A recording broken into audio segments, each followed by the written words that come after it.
Jam Nazarudin menjalani pemeriksaan di KPK sebagai tersangka kasus suap proyek Wisma Atlet. Ia ditanyai tentang sumber dana Kongres Partai Demokrat Mei 2010. Dan kepada wartawan, Nazarudin menjelaskan apa saja yang ia sebutkan selama pemeriksaan hampir 10 jam itu. Di situ ditanyakan tentang keterlibatan PT Anugrah. Ya? Terus ditanya soal PT Anugrah itu siapa aja pimpinannya. Pimpinan PT Anugrah saya bilang Anas Urbaningrum. Setelah itu saya, terus direktur keuangannya adalah Yulianis. Nah, itu dalam posisi PLTS. Terus ditanya juga dalam posisi soal biaya kongres. Dari mana aja? Saya bilang kalau bulan Januari 2010 sampai awal Mei, semua biaya kongres itu yang ngelola namanya Eva. Tapi waktu pas pada hari hanya Mei itu, waktu itu kan uang untuk dibawa ke Bandung, saya bilang sama Anas, diserahkan aja ke Eva. Tapi Anas waktu itu mengarahkan supaya uang itu dipegang oleh Yulianis. Sumbernya dari mana aja? Sumbernya dari proyek Hambalang. Yang diserahkan oleh pengusaha namanya Mahfud langsung ke Yulianis. Terus dari proyek EKTP senilai 40 miliar, yaitu langsung dari Andi diserahkan langsung ke Yulianis. Terus dari proyek BOS yang diserahkan oleh pengusaha langsung juga ke Yulianis. Dan ada proyek dari PLN, yaitu pembangkit PLN yang di Riau, yang dimenangkan oleh PT Rekin, dan pembangkit yang di Kalimantan Timur. Itu oleh waktu itu yang nyerahkan Mahfud sudah, uangnya lewat Adikarya. Nah, waktu itu yang nyerahkan namanya ke Yulianis adalah Bu Wila. Nah, itu yang saya jelaskan. Terus lebih banyak difokus ditanyakan tentang keterlibatan Anas. Terus ditanyakan juga soal Wisma Atlet yang tapi tidak dimasukkan dalam BAP.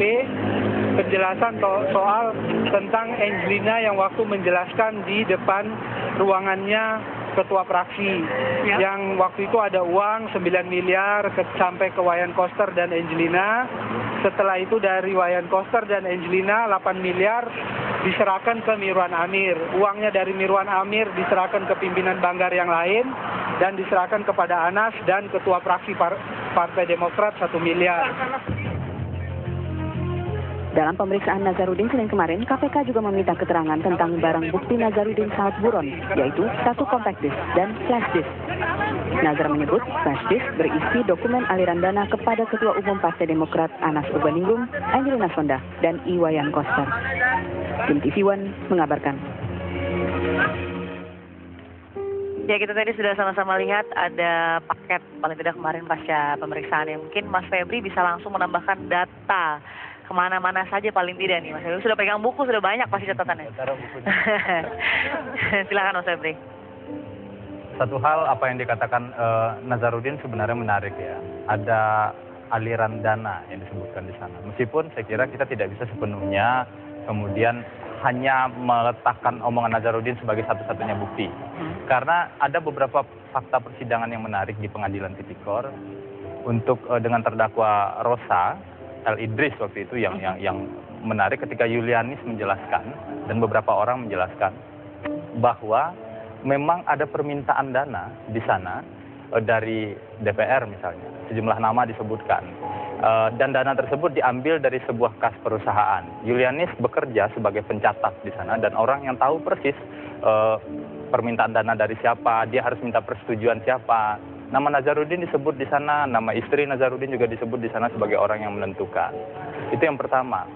Yang kedua, perusahaan ini itu punya sebuah kas atau brankas atau sejenisnya yang mengumpulkan dana-dana fee proyek. Nah, itu di fakta persidangan muncul.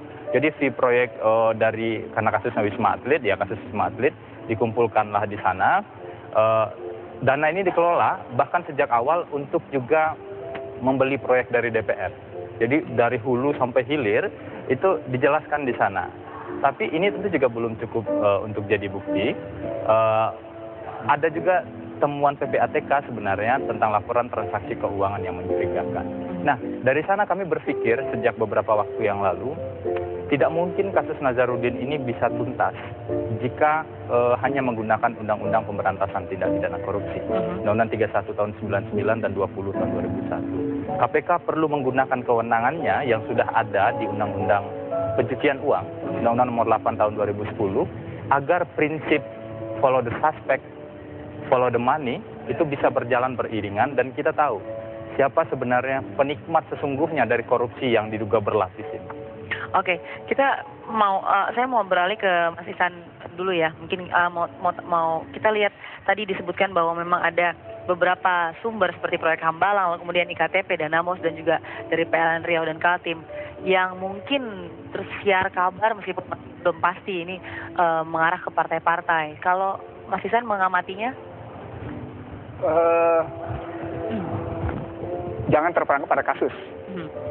Karena kasus acap kali istilahnya PricewaterhouseCoopers concealing each other. Jadi kalau saya gunakan istilah PricewaterhouseCoopers, concealing each other. Artinya kalau kita gunakan kasus yang lari ke partai, para pihak akan menutup seperti itu. Tapi kalau kita ambil frame bahwa negeri ini telah menerapkan satu azas neolib yang membuka peluang terjadinya korupsi di input, di proses, dan di output, maka yang bisa masuk ke sana, apakah oknum partai atau tokoh partai itu tidak bisa dihindari, tidak bisa dicegah. Saya bahkan menyebut sejumlah tokoh BUMN pun melakukan itu, cuma caranya halus, caranya tidak terlihat. Nah dari sana sesungguhnya yang mesti kita lihat, apakah kasus Nazarudin merepresentasikan partai-partai yang juga memang bermain di situ, baik di output seperti pada kasus Hambalang atau Wisma Atlet, atau bermain di input seperti kasus perpajakan posisinya, atau bermain di proses bermain pada konsesi, istilah saya begitu. Nah pada kasus Nazarudin kita lihat seperti itu kelihatan dengan ketatnya persaingan partai, ujungnya adalah soal resiko. Resiko adalah di mana situasi orang akhirnya membeli suara, itu yang disebut dengan Anda harus mengambil tempat yang paling enak. Tempat yang paling enak adalah di mana Anda bisa menentukan input, Anda bisa menentukan proses, Anda bisa menentukan output, bisa tahu Anda bisa ngambil. Itu yang terjadi pada istilah Banggar kemarin, munculnya begitu. Nah itu yang bisa kita lihat. Yang kedua mestinya kita lihat sekarang, bahwa kasus Nazarudin yang tadi bisa kita lihat berhubungan dengan banyak pihak, sesungguhnya bukan hanya terlihat pada Demokrat sendiri, gitu maksud saya. Dia juga bisa mencerminkan beberapa pihak lain gitu posisinya. Nah kasus itulah yang sesungguhnya harus juga fair. Saya misalnya begini. Pihak lainnya itu siapa Bang? Misalnya begini sekarang. Misalnya begini. Ada anggaran konkret sekitar 86 sampai dengan 89 triliun untuk kemiskinan, itu yang tersebar merata ke berbagai kalangan, partai maksud saya. Di sana sesungguhnya ada alokasi-alokasi yang suka tidak suka akan menentukan bagaimana partai tadi bermain. Persoalan pokoknya adalah apakah kemudian disalahgunakan atau memang real. Toh akhirnya karena partai berkuasa lewat kedudukannya, dia akan menanggung keuntungan, nama atau kemudian uang. Itu persoalan pokoknya. Nah itu muncul sesungguhnya di kajian teman-teman yang menguasai proyek-proyek itu. Udahlah ini wilayah Anda, kami tidak akan ganggu. Ini wilayah Anda, tapi itu tidak muncul jadi pemberitaan. Karena memang kesepakatan para pihak. Itu yang terjadi. Bahasa meneruskan apa yang dijelaskan oleh, atau apa yang diamati oleh Mas Ihsan nih. Apa benar Nazarudin kemudian berkomunikasi dengan partai-partai lain selain Partai Demokrat mungkin? Ya saya sulit ya mengatakan demikian karena kita kan bicara fakta, bicara hukum. Nah di sini kan dikatakan ada, saya juga dengar berita bahwa akan dikenakan pencucian uang ya. Tapi kan kasusnya Nazarudin sendiri, yang dimana posisinya sebagai tersangka itu kaitannya dengan Wisma Atlet.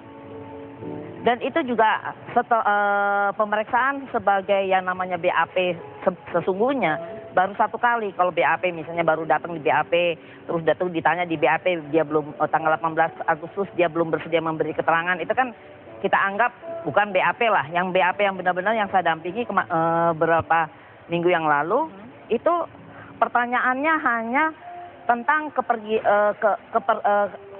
kepergian dia selama di luar negeri. Itu kan kaitan buron dengan paspor itu yang sebetulnya bukan kewenangan KPK.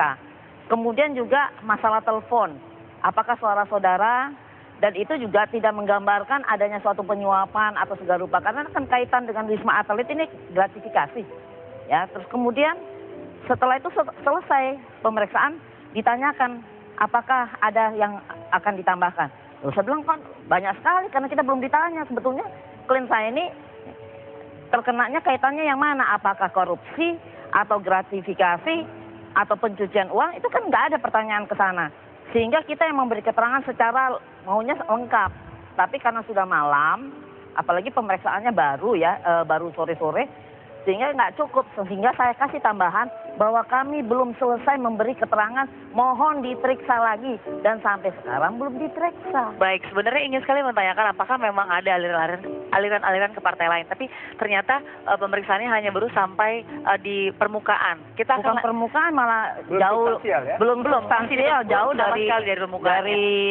permasalahan sebenarnya. Baik. Nah, keterangan yang tadi diberitakan itu dia sebagai saksi di PLTS ya, dan itu juga belum, sedangkan Hambalang aja baru lidik, sehingga nggak bisa di kasus, kan nggak bisa satu kasus semua dijadiin. Oke, kasus, baik. kan nggak bisa. Aku mau tanya juga nanti sama Mas Buran untuk kemudian melihat apakah memang masih jauh dari menggunakan undang-undang pencucian uang atau tidak. Tapi kita harus jeda dulu, usai pariwara berikut tetaplah di Apa Kabar Indonesia Malam Akhir Pekan.